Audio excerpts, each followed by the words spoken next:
The sun beat down on the parched earth of the Arizona territory, a relentless furnace that baked the silence into a heavy stillness.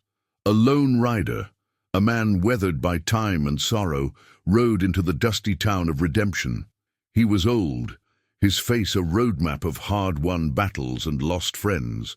His name was Silas, and his most striking possession was not a polished six-shooter, but a broken rifle slung across his back, its stock shattered, its barrel dented.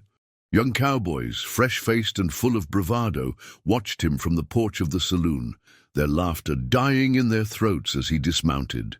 They expected a challenge, a fiery confrontation, but all they got was a quiet, weary man who led his horse to the trough and began to tend to it. Silas's clothes were caked in dust, his boots worn thin.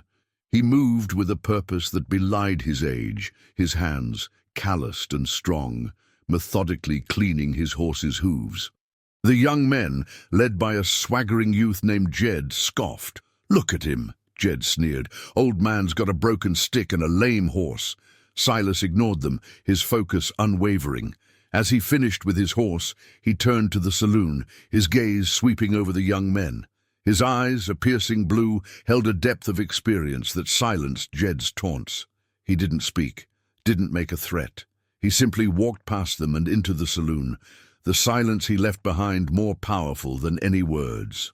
Inside, the saloon was a microcosm of the town, rough-hewn, functional, and devoid of frills. A bartender with a tired expression wiped down the counter. Silas ordered a whiskey and took a seat at a corner table, his back to the wall. He wasn't looking for a fight, he was looking for a moment of peace. The whiskey was cheap and burned on the way down, a welcome heat in his tired body. He noticed a young woman, a waitress with a kind face and weary eyes, tending to the tables. Her name was Sarah. She moved with a grace that seemed out of place in the grimy saloon, and Silas found himself watching her, a flicker of something long dormant stirring within him. Jed and his crew eventually entered the saloon, their bravado renewed by the liquid courage they had been consuming. They saw Silas sitting alone and saw an opportunity.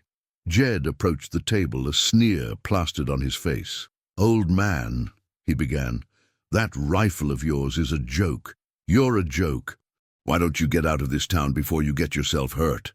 Silas slowly raised his head, his eyes meeting Jed's. The young cowboy expected fear, but all he saw was a quiet resolve, a stillness that was more intimidating than any show of force. "Son," Silas said, his voice a low rumble, "I've seen more things in my life than you've seen in all of yours, and you're not one of them." Jed's face flushed with anger, but he hesitated. There was something in Silas's voice, a finality that made his words ring true. He backed away, his bravado deflating, but the tension in the room remained. That night, Silas found a small room to rent above the general store. He laid his broken rifle on the bed, a relic of a different time. He hadn't come to Redemption to fight, but he knew the town, and its young hotheads, would test him. He had come here for a reason, a purpose that was slowly unraveling as the sun set over the dusty plains. The next morning, Redemption was still shrouded in a layer of dust, but the air felt different. Silas rose with the sun, his body aching but his mind clear. He spent the early hours tending to his horse, a quiet ritual of care that seemed to calm both man and beast. As he finished, he heard a sound that made him stop, a whimper, small and fragile, coming from a nearby alley. He walked towards the sound, his movements slow and deliberate, and found a stray dog, its leg twisted at an unnatural angle, shivering behind a barrel. The dog was no more than a pup, its fur matted and dirty. It yelped in fear as Silas approached, its eyes wide with distrust. Silas knelt down slowly, his movements non-threatening. He didn't speak, just held out a hand, palm up. The dog hesitated. Then, as if sensing the man's genuine kindness, it whimpered again and tentatively licked his hand. Silas carefully examined the pup's leg, his touch gentle. He knew it was a bad break. He went back to his room and returned with a small piece of wood, a clean cloth and some twine. He carefully set the bone, the pup's whimpers turning to small cries of pain, and then he splintered it. His hands were steady, his touch sure, as if he had done this 100 times before. As he finished, he scooped the dog up and carried it back to his room. He fed it water and a small piece of dried meat from his saddlebag. The dog, its pain now manageable, licked his face in gratitude and curled up at his feet. Word of Silas's actions spread. Jed and his friends, who had been watching from a distance, were baffled. They had expected a confrontation, a show of force, not an act of quiet compassion. The townsfolk, who had initially seen Silas as just another drifter, began to look at him differently. Sarah, the waitress, saw the care he took with the dog, and a warmth spread through her. She approached him later that day at the general store, a hesitant smile on her face. "That was a kind thing you did," she said, her voice soft. Silas simply nodded, a faint smile touching his lips. "He needed help," he said, his words simple but full of meaning. The young Cowboys, however, remained skeptical. Jed, in particular, was unnerved by Silas's quiet strength. It was a kind of power he didn't understand, and what he didn't understand, he sought to dominate. He saw Silas's act as a weakness, a sentimental folly that had no place in the harsh world of the West. He vowed to himself that he would find a way to break the old man's resolve and prove to the town, and to himself, that he was the one in charge. Silas's presence in Redemption began to change the town's rhythm. He was a quiet observer, a man who spoke little but saw everything. He spent his days mending small things, a broken fence post here, a loose wagon wheel there, his skilled hands a testament to a lifetime of hard work. He earned a few coins, enough to get by, and the dog, which he had named Dusty, became his constant companion. He and Sarah, the waitress, began to spend time together, their conversations quiet and meaningful. She told him about her life, about the struggles of the town, about her dreams of leaving and building a better life. Silas listened, his gaze steady and kind, a silent support. He told her a little about himself, about a past he had long since left behind, about a promise he had made to someone he had loved. It was this promise that had brought him to redemption. He had been a lawman once, a man of justice and integrity, but a tragic mistake had cost him everything. He had promised a dying friend that he would find his long-lost daughter and ensure her safety. The friend's last words had been a whispered name, a faded memory of a town he once called home. Redemption. Jed and his gang, meanwhile, were growing more restless. Their attempts to intimidate Silas had failed, and his quiet dignity made them look like the small-minded bullies they were. They saw his kindness towards Sarah as a challenge, a sign that he was encroaching on their territory. Jed's attention had always been on Sarah. He saw her as a possession to be won, and Silas's connection to her was an affront to his pride. He began to make veiled threats, his words laced with venom. "That old man's got no business talking to a fine woman like you, Sarah," he would say. "He's just another drifter. You deserve better." Sarah would simply turn away, her face a mask of distaste. One evening, as Silas and Sarah were walking, Jed and his men blocked their path. Jed's face was flushed with anger. "This is our town, old man," he spat, "and she's not for the likes of you." Silas stepped forward, shielding Sarah with his body. He didn't raise his voice. He simply looked at Jed, his blue eyes holding a cold steel that was more terrifying than any rage. "This is a town for good people, son," he said, "and she's one of them. Back away." Jed, momentarily stunned by Silas's calm defiance, hesitated. One of his men, a lanky young man named Roy, lunged forward, but Silas moved with a speed that defied his age. He didn't throw a punch, he simply sidestepped, and Roy, unbalanced, stumbled and fell into the dust. The other cowboys froze. Silas's quiet strength, the controlled power he had just displayed, was a shock. It was a power that came from years of experience, not from youthful aggression. Jed, humiliated, backed away, his face a mask of fury. The small confrontation solidified Silas's place in the town. He wasn't a joke. He was a man of substance, a quiet force to be reckoned with. The townsfolk, who'd been hesitant to get involved, now looked at him with a new respect. Sarah's feelings for him deepened. She saw a man of honor and integrity, a stark contrast to the young men who filled the saloon with their noise and bluster. She began to see redemption not just as a place to escape, but as a place where she could build a life. Just as the town seemed to settle into a new routine, a new threat emerged.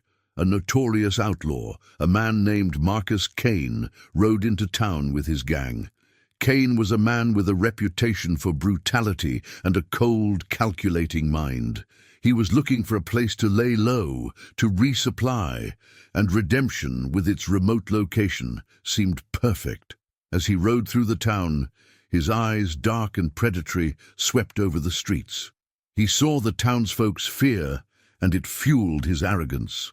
Silas, sitting on the porch of the general store with Dusty at his feet, watched him with a quiet intensity. He recognized Kane's face, a ghost from his past.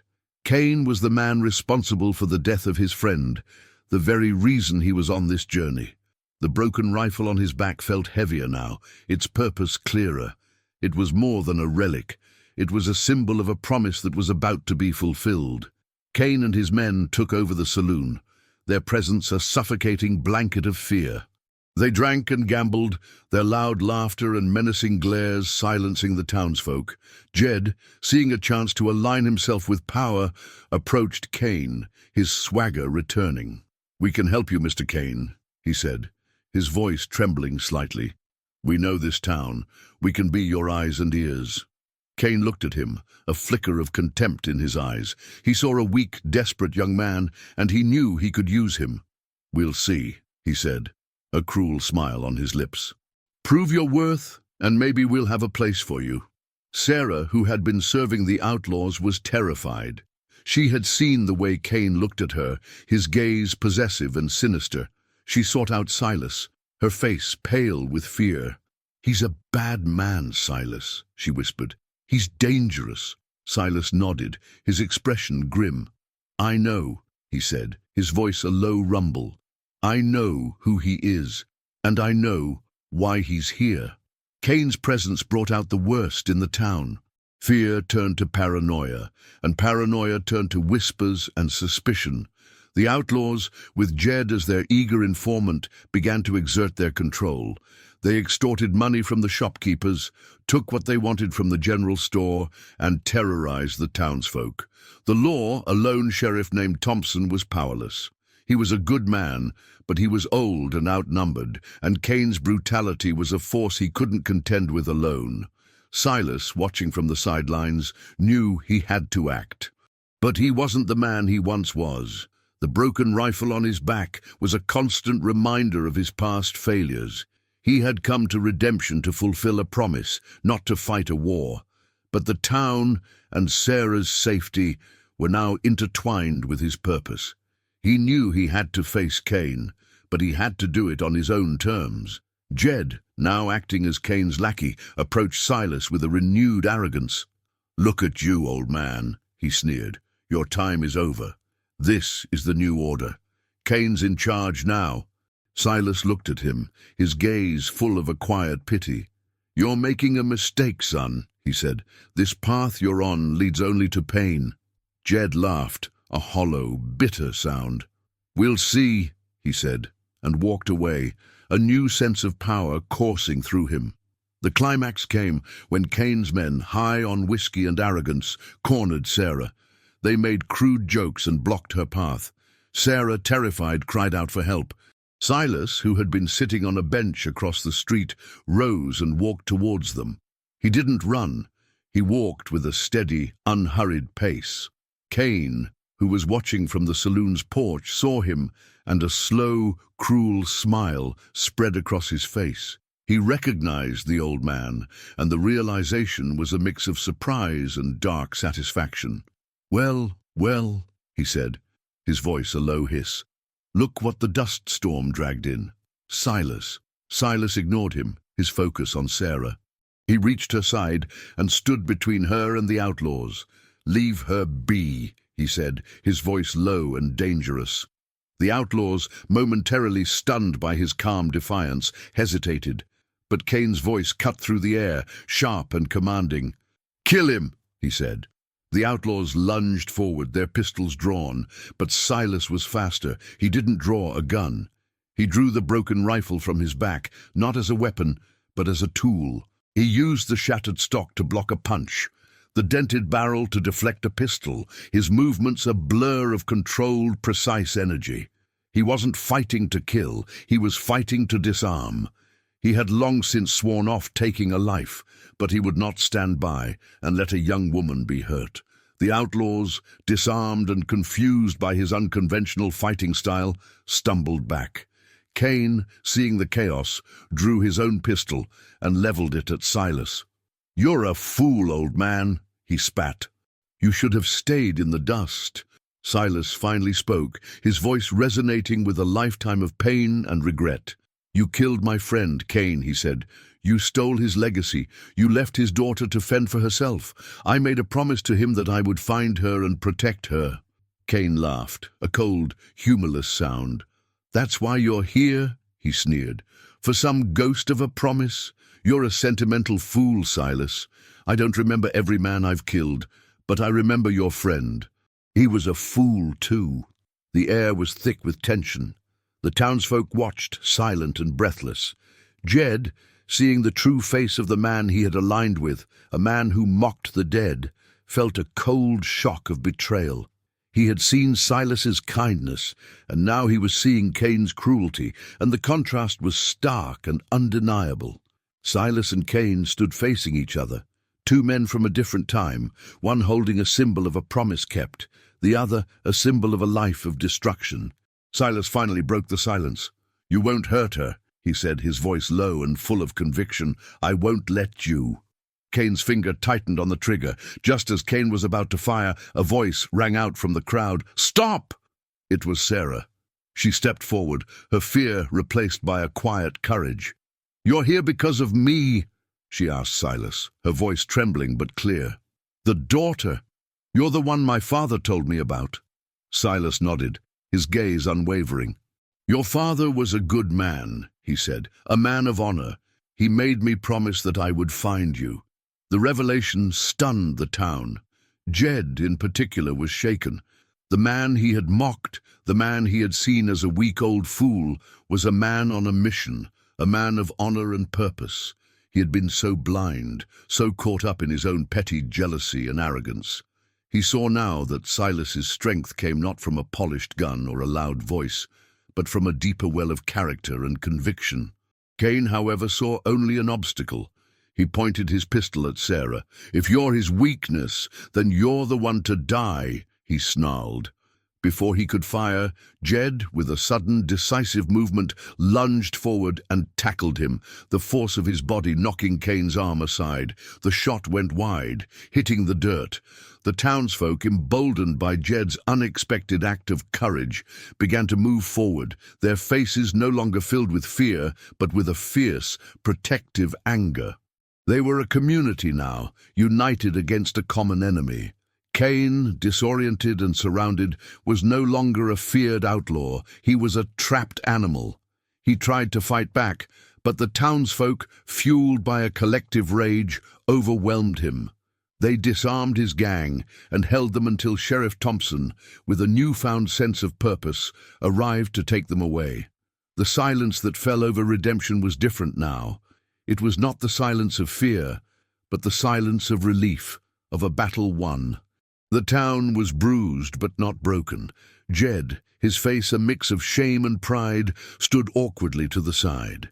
He approached Silas, his head bowed. "I'm sorry, sir," he said, his voice thick with emotion. "I was a fool. I didn't see what was in front of me." Silas looked at him, his gaze kind. "We all make mistakes, son," he said. "What matters is what you do after." He held out a hand, and Jed, with a new sense of humility, shook it. The broken rifle, which had been a symbol of Silas's past, was now a symbol of his redemption. It wasn't a weapon of destruction, but a tool of protection, of a promise fulfilled. He had come to redemption to find a ghost from his past, and he had found a new life, a new family. Sarah, her eyes filled with tears, hugged Silas. "You saved us," she whispered. Silas held her close, a wave of emotion washing over him. He had been a lonely man for a long time, but now, surrounded by a community he had helped to save, he felt a sense of belonging he had never known. The promise he had made to his friend was fulfilled, but a new one was beginning to form. In the weeks that followed, redemption began to heal. The outlaws were gone, and the town's spirit was renewed. Jed, now a changed man, began to help Silas, learning from the older man's quiet wisdom and practical skills. He learned to work with his hands, to mend fences and build new things, his youthful energy now channeled into something productive. The young cowboys, following Jed's lead, began to change, their bravado replaced by a new sense of responsibility and community. Silas, meanwhile, was no longer just a drifter. He was a pillar of the town, a quiet hero. He and Sarah began to build a life together. They were a quiet couple, their love a steady, comforting presence in the town. Sarah, who had once dreamed of leaving, now saw redemption as her home, a place where she belonged, a place where she had found love and a new family. The broken rifle remained, a constant reminder of the journey they had all taken. It was a symbol of a promise kept, a testament to the fact that even in a world of violence and cruelty, a single act of kindness and a lifetime of integrity could change everything. One evening, as the sun set over the Arizona territory, Silas and Sarah sat on the porch of their new home, a small cabin they had built together on the outskirts of town. Dusty, the dog he had rescued, lay at their feet, a silent guardian. The sky was a canvas of brilliant colors, a peaceful ending to a long, hard day. Jed, now a respected member of the community, approached, his face full of a quiet reverence. He held a new rifle in his hands, its wood polished, its barrel shining. "For you, Silas," he said, his voice thick with gratitude, "a new one. You earned it." Silas looked at the new rifle and then at his broken one, which he had placed above the mantel. He smiled. "Thank you, son," he said, "but I'll keep the old one. It's a part of me." He looked at Sarah and then at the peaceful town below. The old cowboy, with a broken rifle, had ridden into town and silenced the young cowboys, not with a show of force, but with a quiet dignity, a humble act of kindness, and a promise he had long since sworn to keep. He had not just found a home, he had built one not just for himself, but for an entire community. And as the stars began to appear in the desert sky, a new dawn rose over redemption, a dawn of hope, of healing, and of a promise fulfilled.